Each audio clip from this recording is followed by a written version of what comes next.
Welcome, everyone. I'm David Conway, AARP Maryland State President. Today's program is about navigating both the practical and personal sides of retirement, from financial planning to self-care. We have an outstanding panel of volunteers with us today. Ladies, would you please introduce yourself? I am Lois Mazaris. I'm on the Executive Council of AARP. I head the Brain Health Committee. I am by training a licensed psychologist, and I'm a prior director of the Developmental Disabilities Administration of Maryland. My name is Valerie Fontaine, and I'm also an Executive Council member of AARP Maryland, as well as the volunteer coordinator for the state office here in Annapolis, Maryland. My prior experience as a federal retiree was with the Federal Emergency Management Agency, FEMA, where I spent 28 years in various capacities in that agency, and it's just a pleasure to be here today. And my name is Marcia Goldberger, and I am a co-sponsor co-producer with Eleanor of our staff for our interview series in brain health. I'm also on our advocacy team and on our speakers bureau. My work history was basically in the area of corporate responsibility and consumer affairs, and I'm also very happy to be here. Thank you. Thank you very much. Each of these ladies really bring unique experiences and insights into their work. And today we'll explore 5 key areas and invite your reflections along the way. Feel free to type in your questions or comments in the chat. The first area is financial planning. One of the first questions people ask before retiring is, can I afford to do this? Lois, let's start with you. My biggest fear is outliving my money. I am very concerned and never want to be a burden on my family. I'm an only child, and I was the caretaker of my mother, and I know how difficult caretaking can be, what the challenges are, and how costly it can be. My financial advisor tells me I'm going to be fine. He said to stop worrying, stop watching the news, and enjoy my life. Marcia, how about you? I think Lois has great advice there. Stop watching the news and enjoy life. So when I was thinking about retiring, my financial advisor gave me a simple rule of thumb. If you have 10 times your annual gross salary in your portfolio, including your pension and your 401k, etc., you should be able to retire comfortably, living basically as you currently do. So that advice was really helpful to me and gave me the peace of mind I needed to retire. Valerie, what was your experience? Well, I strongly echo what the 2 panelists here have talked about in terms of getting a financial advisor. I think that that's one of the best decisions that I ever made. When I was preparing for retirement, about 2 years prior to that, I really started to look at what my assets may be, how I was going to be able to maintain a quality of life that I wanted to maintain in retirement. But the only thing that I ever thought about was what was in the bank and what was in the thrift savings plan, and what those balances look like. I got a financial advisor who then was able to really expand my perspective around what assets I had, what kinds of things that I could use to help maintain, a quality of life that I wanted to maintain when I retired. So that was really, really a godsend for me as I thought about that. Okay, good. Well, our next topic is social connections in retirement. Retirement changes your social landscape. How do you maintain or build meaningful connections? Valerie, let's begin with you. Well, I mentioned that I worked in the federal government for 28 years, most of that, meaning that my social connections were really around work. I'm a single woman. I've never had children. I've never been married. And while I have, family and friends, many of my, connections were built around my work friendships. And so I really wanted to start to take a look at how I was going to avoid the isolation that many people so often hear about in retirement. And I really started to explore things that interested me. I enrolled in a life coaching program and I got certified as a life and relationship coach, for instance.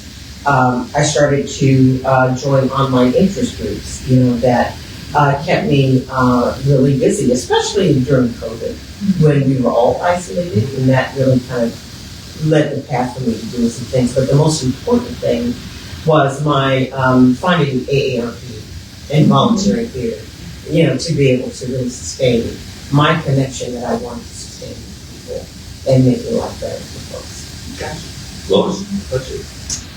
Well, I made a major mistake. I retired during COVID and moved to a neighborhood where I knew no one. And I had come from a condo with lots of people, and now here I am. Social isolation hit me very hard, and I had to do something. So I joined a church, and I started looking at organizations that would kind of feed my interest. And the one I found that really clicked with me was AARP. And through AARP, I really have developed a lot of social connections. I have a lot of friends, and I actually feel like I have a new family. All right. All right. Marcia. Well, my experience is really different than Valley's and Lois's, because I really did not have close friends, close social ties at work. The people that I worked with were really my work buddies. We just didn't socialize after work. So my core relationships were really with friends and my family, and that's what carried me through the transition of retiring. Retirement didn't make me feel socially deprived or isolated at all. Rather, it reinforced the importance of nurturing the connections that are the most important to me, and those are with my friends and family. Thank you. The next topic is community contribution. Giving back can bring meaning and structure to our days. Let's talk about contributing to your community after you leave the workforce. So, Marcia, why don't you start us off with that? Sure, thank you, David. I actually got out a piece of paper and a pen when I was thinking about what to do in my retirement. And I listed all the causes that I care about, from animal rescue to political advocacy.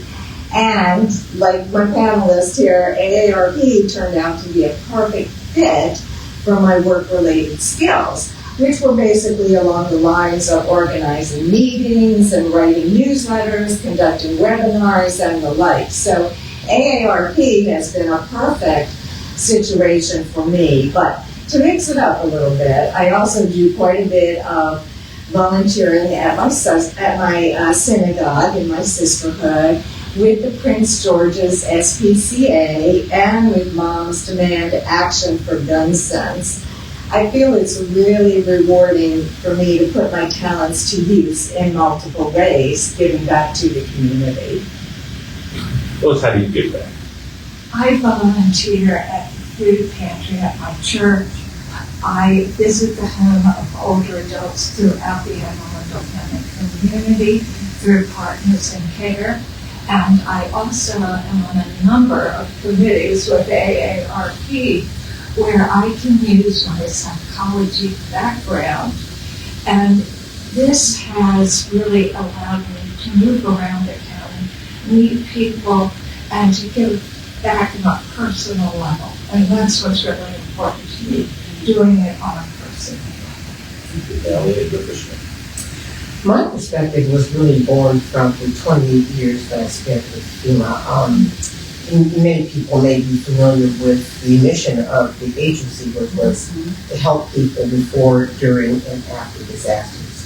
And that's oftentimes when people have lost everything, and they are trying to rebuild their lives, and that's when they need to see their government the most.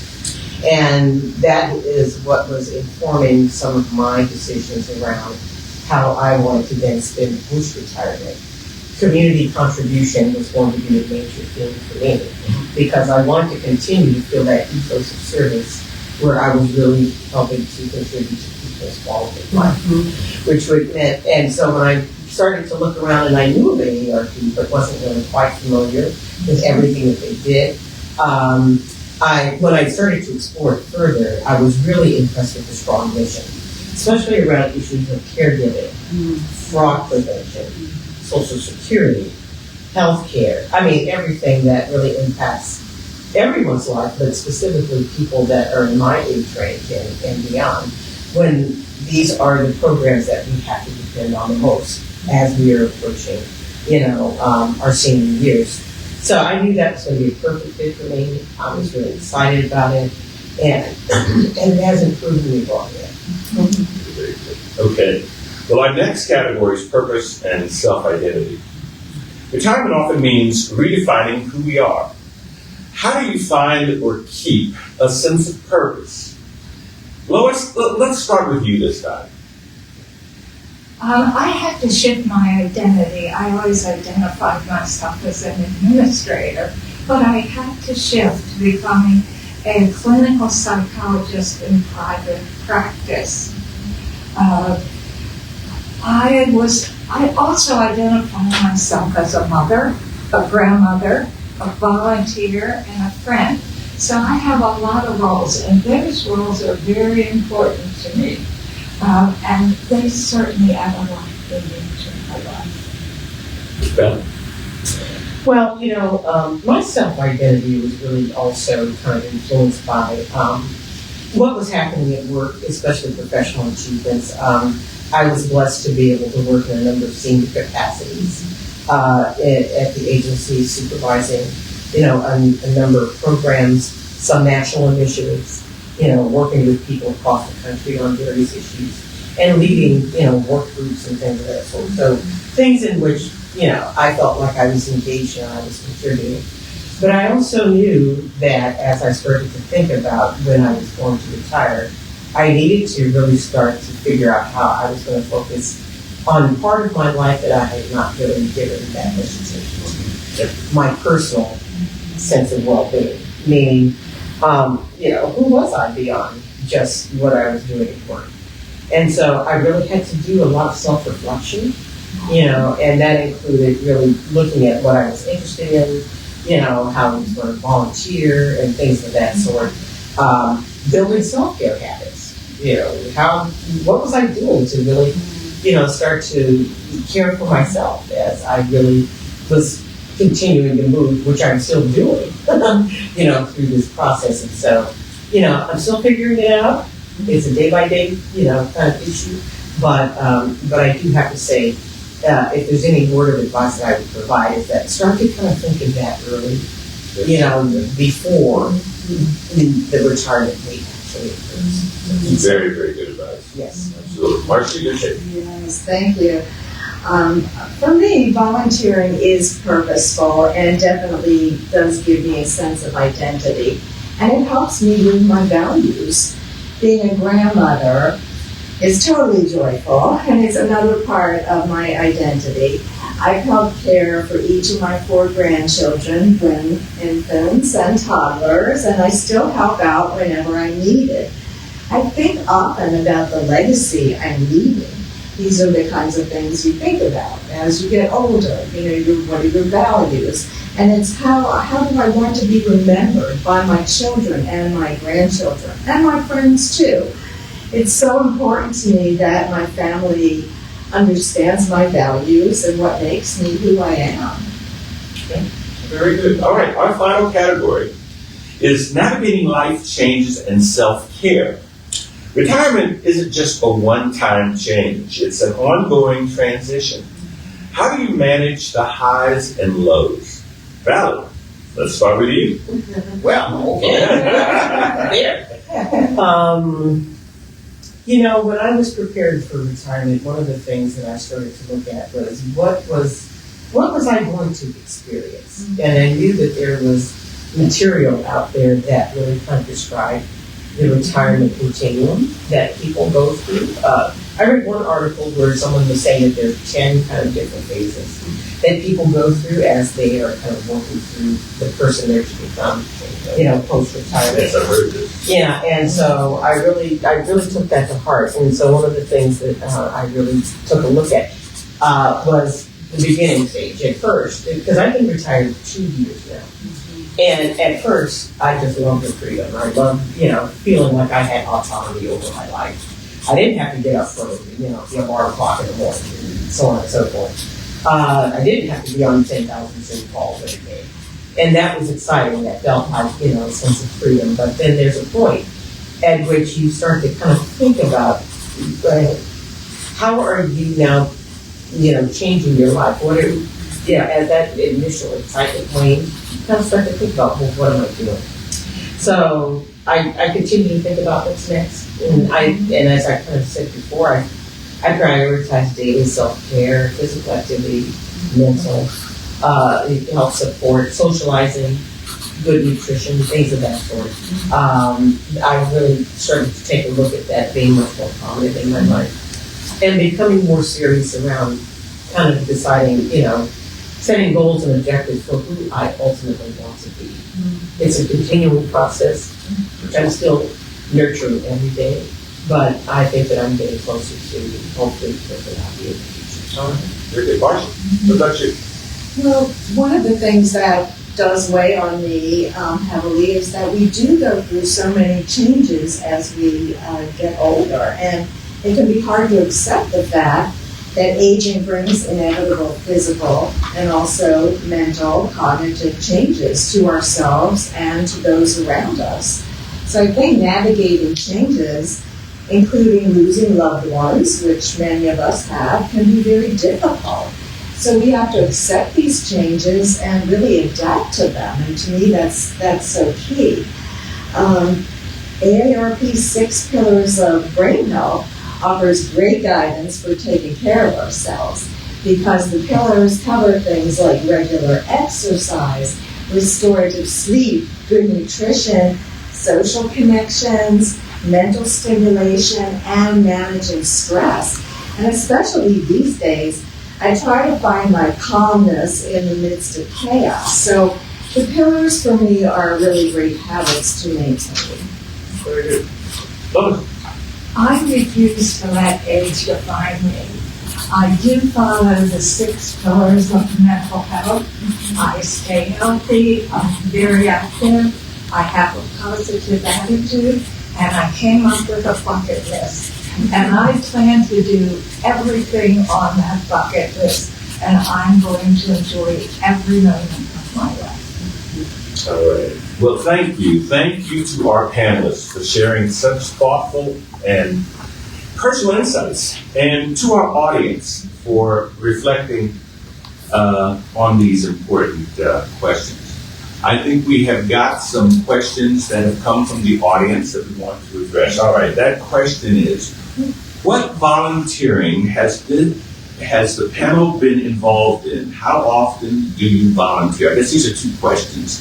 So talk a little bit about the types of volunteering that you've done. Give some examples of that for our audience. Okay, I'll start. One of the things is that we have a speakers bureau where we get requests from community organizations, to talk about different issues like fraud, how to avoid fraud, like preparing to care, when you're going to be in that kind of situation, and many other subjects. So we have a great speakers bureau. I personally do maybe 4 speeches a year, so it's not like a huge commitment on, as that goes. But that's one of the interesting things. I'll just mention one other area that I volunteer in, and that is our interview series on brain health, where we have experts in the fields of, say, brain health, different, mental stimulation, how to, how to stave off dementia, good nutrition, exercise, and how important that is. And we do interviews, and then we post them to our Facebook pages and our YouTube pages, and Maryland AARP's homepage. So those are some of the things that I do. Well, Well, volunteering, and it has been kind of the pillar of what I have been using to stay engaged. And, when I first started to look at volunteering for AARP Maryland, I just presumed that it would be an occasional, event out in the community. I would just, kind of give my time, to various initiatives and things of that sort. And I ended up working my way into kind of a volunteer full-time job as the volunteer coordinator. But what that has done is that it's really exposed me to kind of a whole world of activity that people can come to here, including, we have any number of committees that offer volunteer opportunities. We have outreach opportunities. We have opportunities for advocacy, people that want to work with legislators in the state legislature on advocating for things that will make, life better for people. I do a lot of onboarding. My particular thing is onboarding people from across the state. And this platform has given me the opportunity to actually travel to various counties within Maryland to be able to meet people where they are and see what's going on in various communities, which has been wonderful.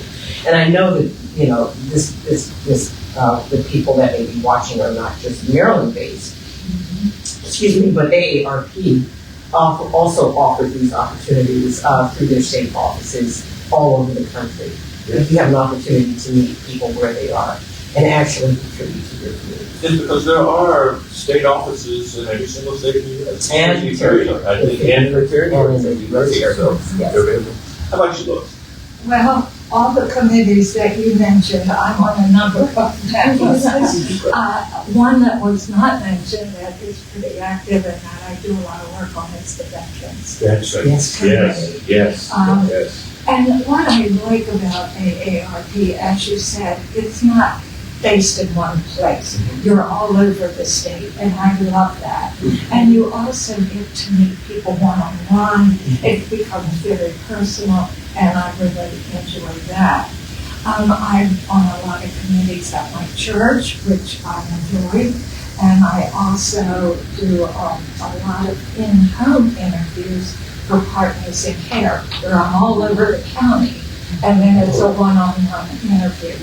But I would say I spend probably a good 3 days a week on Zoom or out in the community or having a committee meeting or being with you.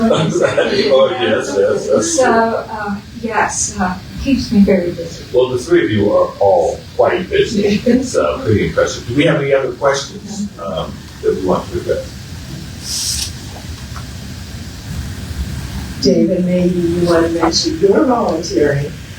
Oh, well, let's take this question. Does AARP have recommendations for financial planners to discuss issues?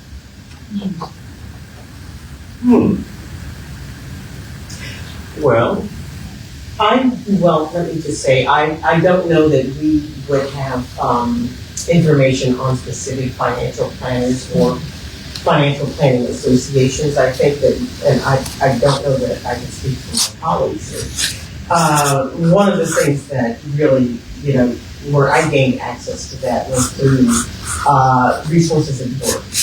And I think one of the things that people probably should start to think about as they are approaching retirement, everyone has, a human resources, department within your respective agencies or your companies that would probably be able to offer financial planning advice and recommendations for people that are noted within your specific communities. So you may want to start to look at those resources. There are also resources I would think that would be probably online that would be able to offer certification.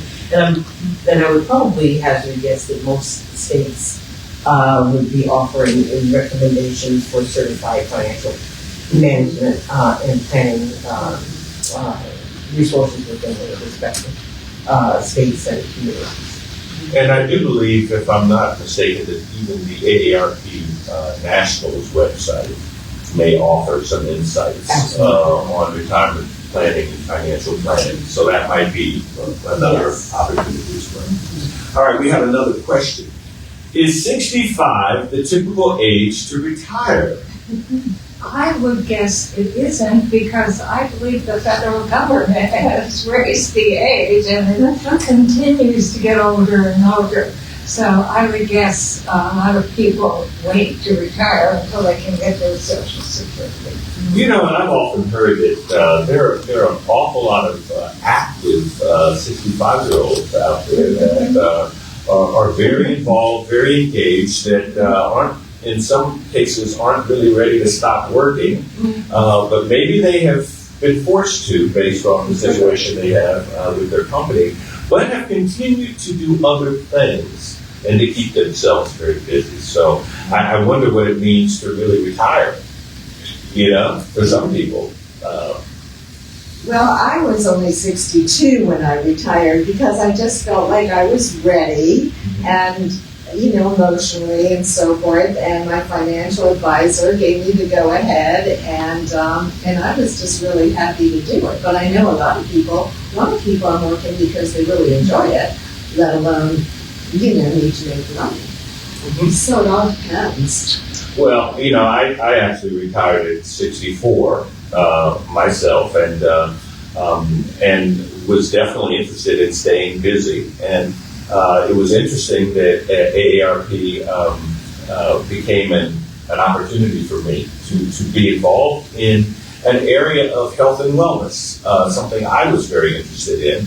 I started, AARP actually had allowed me to take a fellowship with a partner company, America Walks, and they were looking to develop advocates for complete streets policy, if there was interest in that. But I was really interested in working with seniors and to encourage them to walk and to move, because I come from a family where my mother is 100 years old, and her words to me all my life has been keep it moving.